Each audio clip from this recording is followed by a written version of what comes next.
La quinta versión de este relato épico se centra en el fragor del trabajo diario, la euforia de los regresos, las firmas de Stefano Di Carlo y las despedidas dolorosas, adiós, Enzo Díaz, quedaron atrás. Ahora, el Monumental es un búnker de alta exigencia, un laboratorio donde Marcelo Gallardo debe convertir dos talentos volátiles, Ezequiel Barco y Claudio Echeverri, en la maquinaria perfecta que conquiste América.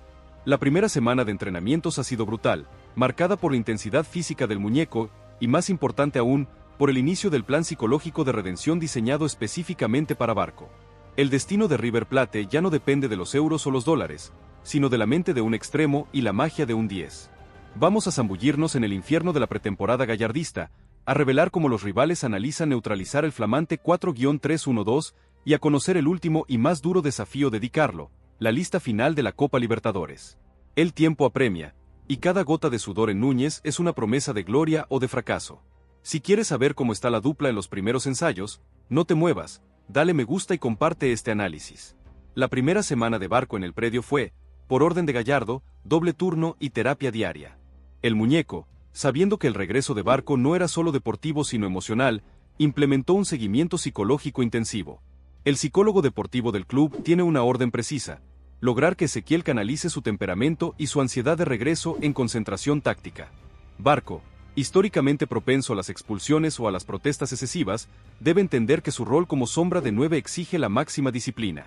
Gallardo le explicó en privado: tu gambeta es un arma letal, Ezequiel, pero si la usas por frustración, pierdes al equipo. Aquí no te pido que seas un líder de vestuario, te pido que seas un líder de jugada. Tu cabeza debe estar tan rápida como tus pies. La presión familiar, el detonante de su regreso, se convierte ahora en su motor. Un barco emocionalmente estable es un barco imparable. La terapia busca despojarlo de la carga del fracaso en Rusia y devolverle la alegría por el juego que lo hizo brillar en Argentina. Mientras Barco lidia con sus demonios internos, Claudio Echeverri se integra con la naturalidad de un veterano. El Diablito, protegido por su perfil bajo, sorprende a Gallardo con su capacidad de absorción de conceptos.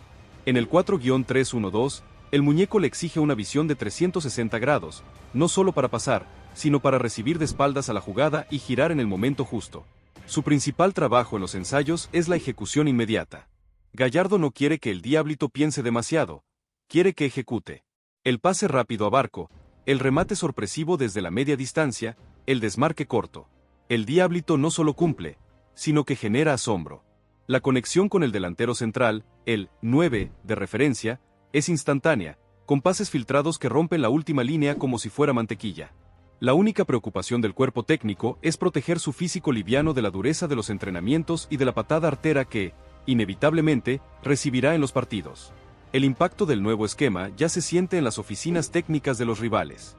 Los entrenadores de Boca Juniors y otros contendientes de la Libertadores están rompiéndose la cabeza analizando cómo neutralizar el rombo de Gallardo. El 4-3-1-2 es un esquema de presión central, que sacrifica la amplitud por la densidad ofensiva. La conclusión es unánime: para parar a Echeverri y Barco, hay que taponar el centro de la cancha y ahogar a los volantes interiores. La estrategia defensiva más probable de los rivales será el 5-3-2 o el 4-4-2 con doble 5. El objetivo es colocar un perro de presa, un volante central agresivo, a la sombra de Echeverri, sin darle un segundo para pensar o girar. Pero Gallardo ya tiene la respuesta táctica: el unpredictable switch, el cambio impredecible. Esta contramedida es la clave del nuevo River. En lugar de que el equipo juegue siempre por el centro, Gallardo ha entrenado a sus laterales para que sean los auténticos extremos. Cuando Echeverri es marcado de cerca, el pase no va al centro, sino a los laterales, que tienen total libertad para proyectarse al ataque. En ese momento, el sistema muta. Barco abandona el centro y va hacia la banda que se está atacando, generando un 2 contra 1 con el lateral. Echeverri se libera al dejar de ser el eje, y se mete al área como un delantero más. Este cambio constante de roles, donde Barco puede ser un segundo punta, un extremo o un falso 9, en una misma jugada, anula la marca fija de los rivales. El unpredictable switch es la jugada de pizarrón que Gallardo espera para desarticular el doble 5 rival. Si los rivales se cierran por el centro, River los atacará por los costados con la velocidad de Barco y la sorpresa de los laterales. Si se abren, Echeverri los fusilará por el medio. Es un ajedrez táctico digno del muñeco. La presión sobre los jugadores actuales, la que no se ve, es tan fuerte como la que ejercen los fichajes. Los jugadores que pelean por un lugar con la dupla, un volante creativo, un extremo rápido, se han transformado. Gallardo ha logrado que la competencia interna sea un motor de superación. La intensidad de los entrenamientos ha llegado a un punto de no retorno. La única forma de ganarse un lugar en este River es jugar al 100%. El último gran desafío para el presidente Stefano Di Carlo y Gallardo es la lista final de la Copa Libertadores. Con la llegada de Barco y Etcheverry, el plantel superaba el cupo permitido para la fase de grupos.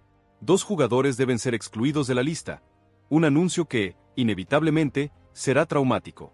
Di Carlo ha manejado esto con Gallardo en reuniones a puertas cerradas, tomando decisiones que balancean la trayectoria, el futuro y el rendimiento inmediato.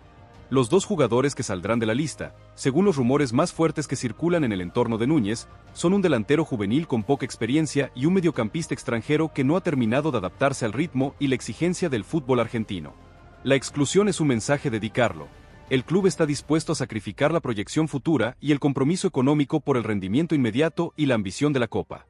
Es la señal final de que River va por todo. La presión se acumula en un solo lugar, el césped del Monumental. La doble repatriación ha costado un compañero querido, una inversión millonaria y un debate ético deportivo. La justificación de Stefano Di Carlo ante la masa social solo será una: ganar. El primer partido, el debut oficial de la nueva era del rombo, está a días de distancia. Los ojos del continente estarán puestos en el Diablito y en Barco. ¿El plan psicológico de Gallardo habrá funcionado para calmar al extremo? ¿La magia de Etcheverry soportará el peso de las expectativas? La respuesta a estos interrogantes es la que definirá si el sacrificio de Enzo Díaz valió la pena y si la gestión de Di Carlo entrará en historia por la puerta grande. La cuenta regresiva había terminado. El silencio tenso de los entrenamientos había dado paso al rugido ensordecedor de las tribunas. Pero antes de que Ezequiel Barco y Claudio Etcheverry pisaran el césped del Monumental para el debut oficial de la nueva era, el presidente Stefano Di Carlo tuvo que ejecutar el último acto de su dolorosa ingeniería, la presentación de la lista final para la Copa Libertadores. 2 nombres, 2 carreras, debían ser sacrificados para hacer sitio a los regresos de alto impacto. La decisión, tomada a sangre fría por Di Carlo y ratificada por Marcelo Gallardo, cayó como una bomba en el vestuario. Los 2 jugadores excluidos fueron, tal como se había anticipado, el mediocampista extranjero que no logró adaptarse a la intensidad gallardista y un joven delantero de la cantera que, a pesar de su potencial, aún no estaba listo para el fragor de la Copa. La noticia, comunicada individualmente por el cuerpo técnico, generó un ambiente de tristeza y frustración. La exclusión del juvenil fue un mensaje brutal. River, bajo Di Carlo, no está para apuestas a futuro en el corto plazo, solo importa el rendimiento inmediato y la ambición de ganar. La exclusión del extranjero, en cambio, fue una señal de la intolerancia de Gallardo a la falta de adaptación al fútbol argentino. El vestuario entendió la magnitud del momento, cada lugar en la lista era sagrado, y el sacrificio de Enzo Díaz no había sido en vano. La presión sobre Barco y Etcheverry aumentó exponencialmente. El día del debut fue una explosión sensorial. El Monumental, con las banderas al viento y los fuegos artificiales, era un caldero hirviente. El rival, un equipo de mitad de tabla que había preparado su estrategia defensiva durante días para contrarrestar el rombo de Gallardo, se alineó en un 5-3-2 ultradefensivo. El plan del rival era simple: 3 centrales fijos, 2 carrileros hundidos y un mediocampo de 3 hombres con un doble 5 de marca, todos enfocados en anular la zona de influencia de Claudio Etcheverry. La misión del volante central rival era clara: no dejar que el Diablito gire. Gallardo, previendo esta muralla, dio la orden de paciencia en el túnel. El debut de la nueva sociedad no sería un festival de goles, sino una batalla de ajedrez táctico. El partido comenzó bajo el libreto rival. River dominaba el balón con un 80% de posesión, pero el rombo estaba asfixiado. Etcheverry, apenas recibía la pelota, era rodeado por 2 o 3 rivales. El unpredictable switch, el plan B de Gallardo, no se activaba del todo porque la ansiedad de la tribuna contagiaba a los jugadores. El equipo caía en el error de centralizar demasiado el ataque, chocando una y otra vez contra la defensa de 5. Aquí es donde Ezequiel Barco enfrentó su primer gran test de redención.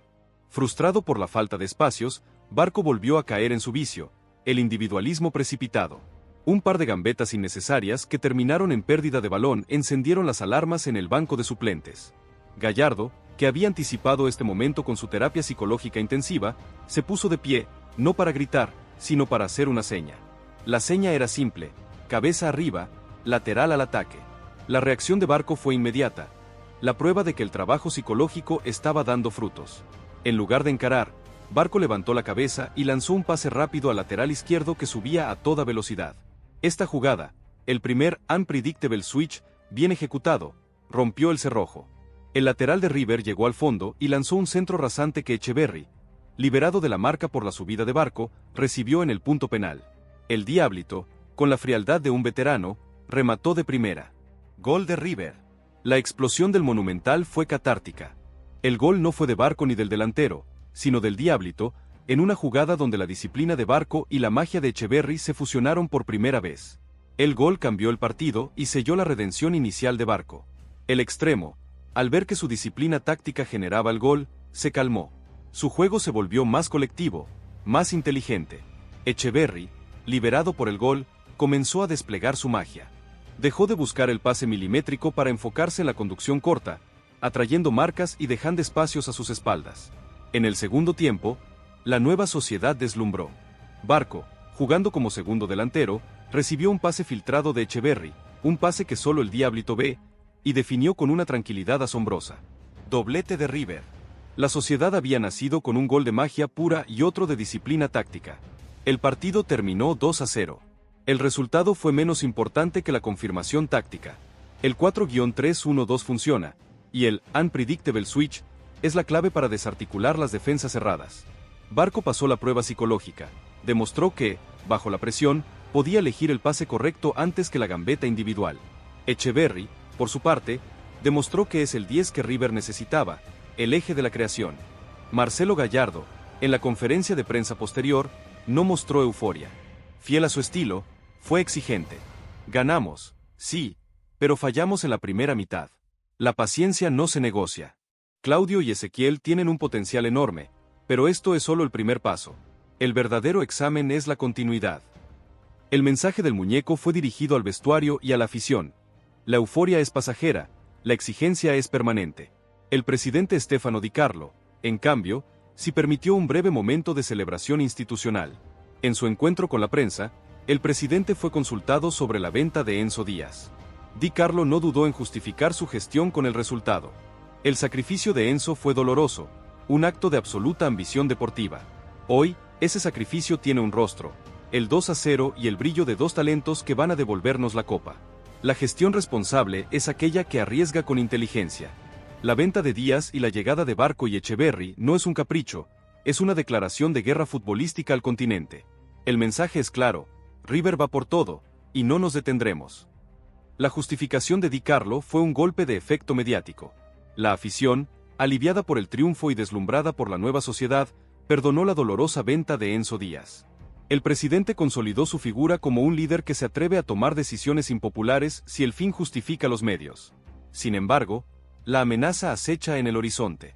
El análisis de los rivales, que ya vieron el funcionamiento del rombo, se intensificará. Boca Juniors y otros gigantes de la Libertadores tienen ahora el material en video para estudiar el unpredictable switch.